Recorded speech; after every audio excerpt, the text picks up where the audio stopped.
بسم اللہ الرحمن الرحیم۔ شروع اللہ کے نام سے جو سب پر مہربان ہے، بہت مہربان ہے۔ قسم ہے کوہ طور کی اور اس کتاب کی جو ایک کھلے ہوئے صحیفے میں لکھی ہوئی ہے، اور قسم ہے بیت معمور کی اور بلند کی ہوئی چھت کی اور بھرے ہوئے سمندر کی کہ تمہارے پروردگار کا عذاب ضرور واقع ہونے والا ہے، کوئی نہیں ہے جو اسے روک سکے۔ جس دن آسمان تھر تھرا کر لرز اٹھے گا اور پہاڑ ہولناک طریقے سے چل پڑیں گے، تو اس دن بڑی خرابی ہوگی ان کی جو حق کو جھٹلاتے ہیں، جو بیہودہ باتوں میں ڈوبے ہوئے کھیل رہے ہیں۔ اس دن جب انہیں دھکے دے دے کر جہنم کی آگ کی طرف دھکیلا جائے گا کہ یہ ہے وہ آگ جس کو تم جھٹلایا کرتے تھے۔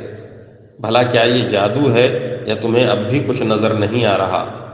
داخل ہو جاؤ اس میں، پھر تم صبر کرو یا نہ کرو تمہارے لیے برابر ہے، تمہیں انہی کاموں کا بدلہ دیا جائے گا جو تم کیا کرتے تھے۔ متقی لوگ بے شک باغوں اور نعمتوں میں ہوں گے، ان کے پروردگار نے انہیں جس طرح نوازا اور ان کے پروردگار ہی نے انہیں دوزخ کے عذاب سے جس طرح بچایا، اس کا لطف اٹھا رہے ہوں گے۔ ان سے کہا جائے گا کہ خوب مزے سے کھاؤ پیو ان اعمال کے صلے میں جو تم کیا کرتے تھے۔